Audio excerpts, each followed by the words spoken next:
ನಮಸ್ಕಾರ. ಎಸ್22 ನ್ಯೂಸ್ ಕನ್ನಡ ವಾಹಿನಿಗೆ ಸ್ವಾಗತ. ಬೆಳಗಾವಿ ಜಿಲ್ಲೆಯ ಯರಗಟ್ಟಿ ಪಟ್ಟಣದಲ್ಲಿ ಇಂದು ನೂತನ ಇಂದಿರಾ ಕ್ಯಾಂಟೀನ್ ಅನ್ನು ಶಾಸಕ ವಿಶ್ವಾಸ್ ವೈದ್ಯರವರು ಉದ್ಘಾಟಿಸಿದರು. ಈ ಯೋಜನೆಯಿಂದ ಪಟ್ಟಣದ ಬಡವರು, ಕಾರ್ಮಿಕರು, ವಿದ್ಯಾರ್ಥಿಗಳು ಹಾಗೂ ಸಾರ್ವಜನಿಕರಿಗೆ ಕಡಿಮೆ ದರದಲ್ಲಿ ಗುಣಮಟ್ಟದ ಆಹಾರ ಲಭ್ಯವಾಗಲಿದೆ ಎಂಬ ವಿಶ್ವಾಸ ವ್ಯಕ್ತವಾಗಿದೆ. ಯರಗಟ್ಟಿ ಪಟ್ಟಣದಲ್ಲಿ ಇಂದು ನಡೆದ ಸರಳ ಹಾಗೂ ಅರ್ಥಪೂರ್ಣ ಕಾರ್ಯಕ್ರಮದಲ್ಲಿ ಶಾಸಕ ವಿಶ್ವಾಸ್ ವೈದ್ಯರವರು ನೂತನ ಇಂದಿರಾ ಕ್ಯಾಂಟೀನ್ಗೆ ಚಾಲನೆ ನೀಡಿದರು. ಕಾರ್ಯಕ್ರಮದಲ್ಲಿ ಸ್ಥಳೀಯ ಜನಪ್ರತಿನಿಧಿಗಳು, ಅಧಿಕಾರಿಗಳು, ಕಾಂಗ್ರೆಸ್ ಮುಖಂಡರು ಹಾಗೂ ಸಾರ್ವಜನಿಕರು ಭಾಗವಹಿಸಿದ್ದರು.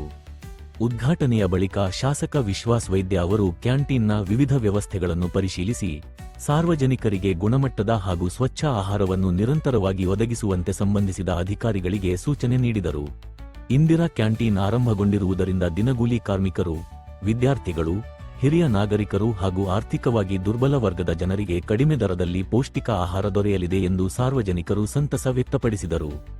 ಒಟ್ಟಾರೆ ಯರಗಟ್ಟಿ ಪಟ್ಟಣದ ಜನರಿಗೆ ಮತ್ತೊಂದು ಜನಪರ ಸೌಲಭ್ಯ ದೊರೆತಿದ್ದು, ಸಾರ್ವಜನಿಕರಿಂದ ಉತ್ತಮ ಪ್ರತಿಕ್ರಿಯೆ ವ್ಯಕ್ತವಾಗಿದೆ. ಕ್ಯಾಮೆರಾಮನ್ ಜೊತೆ ನಾನು ನಿಮ್ಮ ಮೀರಾಸಾಬಾ ಅರಭಾವಿ. ಎಸ್22 ನ್ಯೂಸ್ ಕನ್ನಡ, ಯರಗಟ್ಟಿ.